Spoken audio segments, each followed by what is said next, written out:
آپ نوجوان نہ جائیں، نوجوان سارے بیٹھے، نوجوانوں کے لیے بہت ضرورت ہے۔ بزرگ پھر بھی سمجھے ہوئے ہیں، نوجوانوں نے قرآن کو سمجھنا ہے۔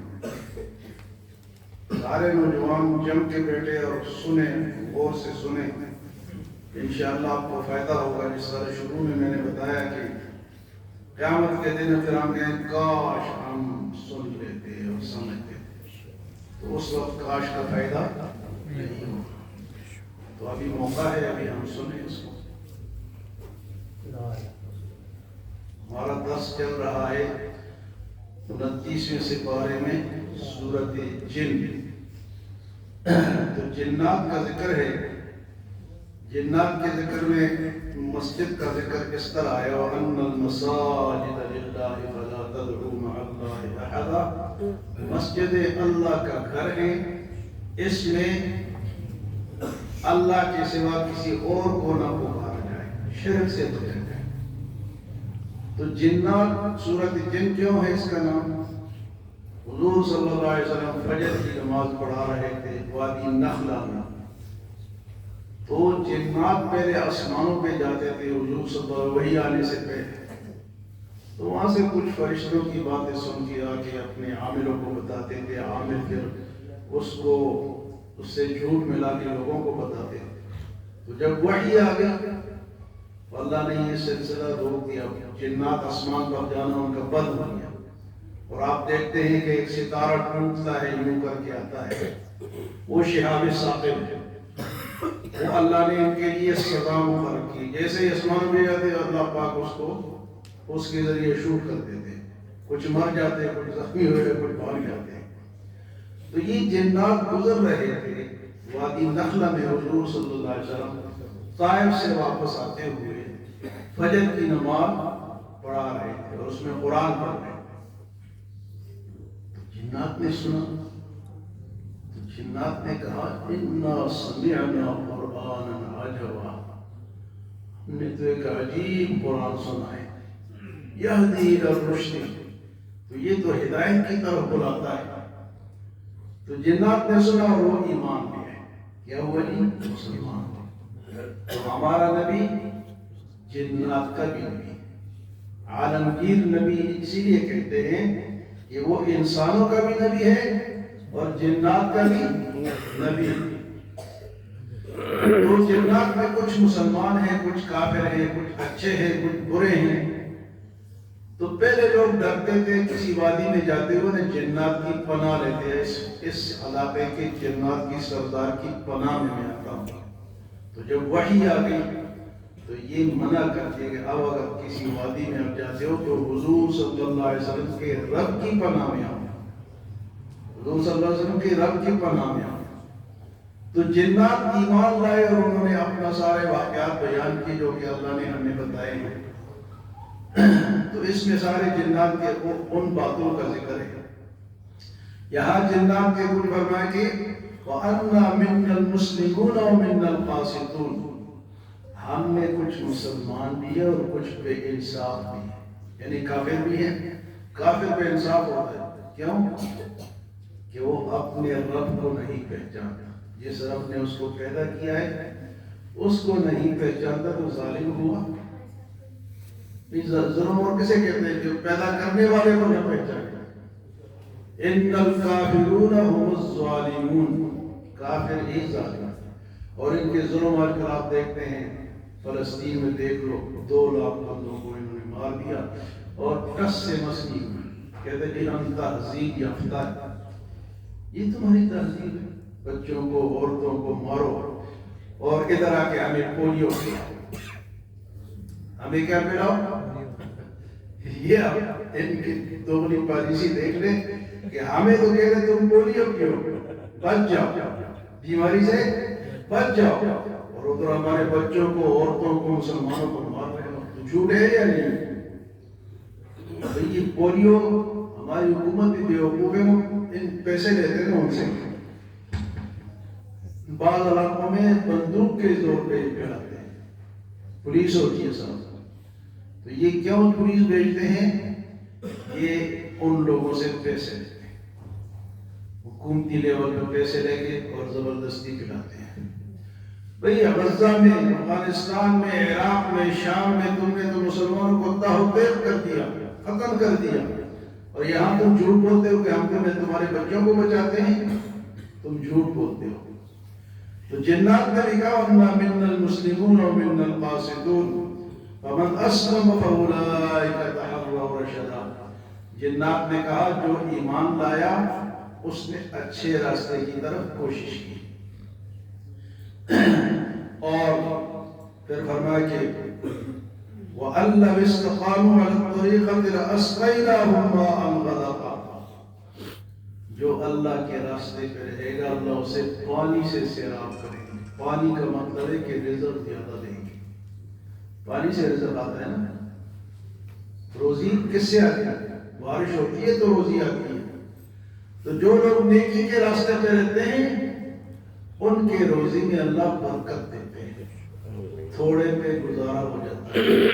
اور جو اللہ کے راستے پہ ڈھیر لگے ہیں لیکن پریشان ہے، اللہ کیا کریں گے، اصل میں ان سے اللہ پاک وہ جو قناعت، صبر کرنا، اپنے ملنے کی روزی پہ صبر کرنا، قناعت اختیار کرنا، ایسے لوگوں سے قناعت چھن جاتی ہے۔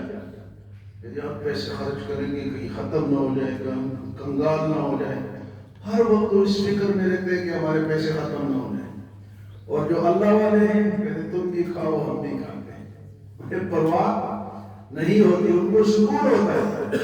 اور جو مالدار ہیں اور دین سے دور ہیں اللہ کہتے ہیں میں ان کی روزی کو تنگ کر دوں گا۔ روزی تنگ کس طرح ہے کہ پیسے ہیں خرچ کریں گے کہیں ختم نہ ہو جائے، ہم قلاش نہ ہو جائیں۔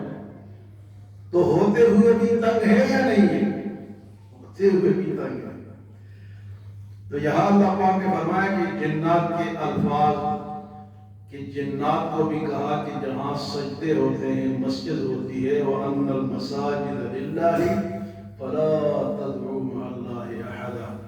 مسجدیں اللہ کا گھر ہے، اس میں کسی اور کو نہ پکارو، اللہ کے سوا کسی اور کو، لیکن پکارتے ہیں یا نہیں پکارتے؟ آپ لوگوں کے علم میں ایسے ایسے نعرے لگتے ہیں، شرکیہ نعرے لگتے ہیں، یا علی مدد، یا غوث الاعظم مدد، یا فلان مدد، یہ سب وہ نعرے ہیں جو اس آیت کے خلاف ہیں۔ وَأَنَّ الْمَسَاجِدَ، آپ نے یہ آیت کئی مسجدوں کے بعد لکھی ہوئی دیکھی ہوگی، کہ وَأَنَّ الْمَسَاجِدَ لِلَّهِ، مسجد اللہ کا گھر ہے، وَلَا تَدْعُوا مَعَ اللَّهِ أَحَدًا، اس میں کسی اور کو اللہ کے سوا نہ پکارو۔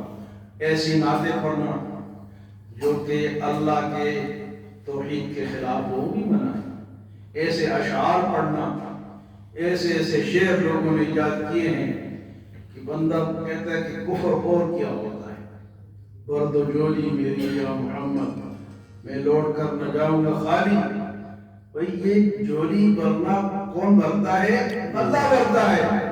حضور کی جولی بھی اللہ نے بھری ہے، حضرت علی کی جولی بھی اللہ نے بھری ہے، تمام انبیاء کی مدد بھی اللہ نے کی ہے۔ آپ اولیاء اور نیک لوگوں کی مدد کون کرتا ہے؟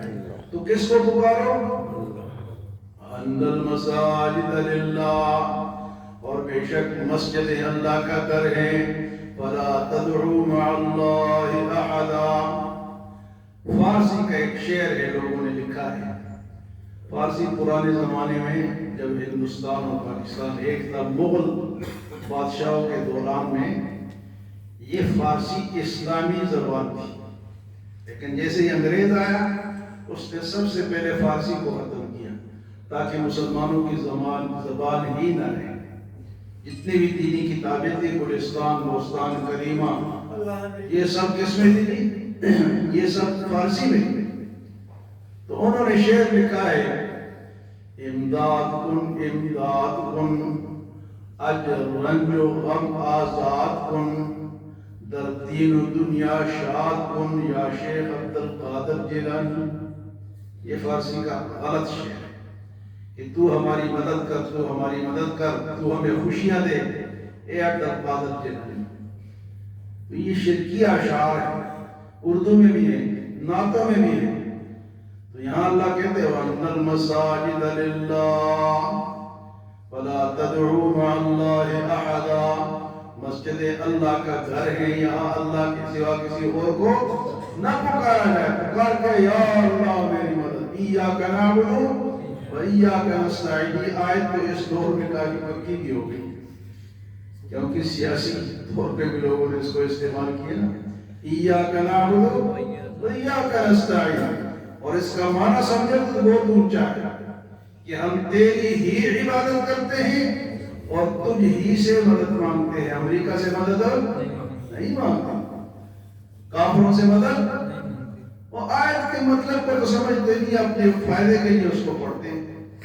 ایاک نعبد، ہم تیری ہی، کسی اور کی نہیں، تیری ہی عبادت کرتے ہیں. و ایاک نستعین، اور تجھ ہی سے مدد. تو نعرہ حیدری یا علی مدد، یہ نعرہ درست ہے؟ یہ نعرہ درست نہیں ہے.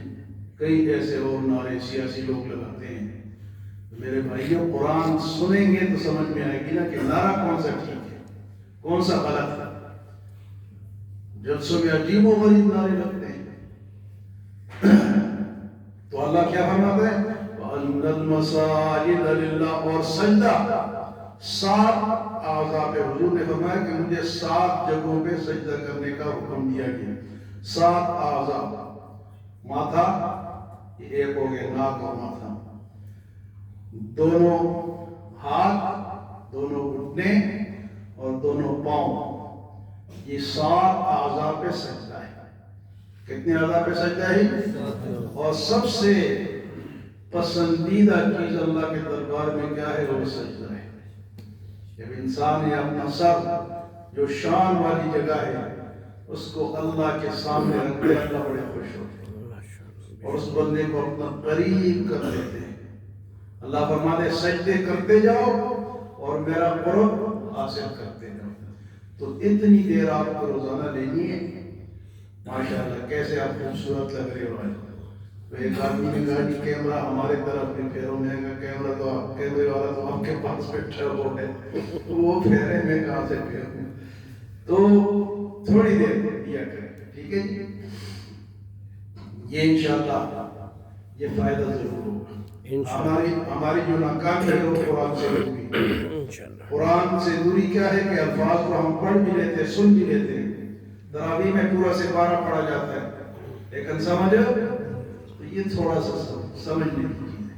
اللہ ہمیں عمل اور سمجھ کی توفیق عطا فرمائے.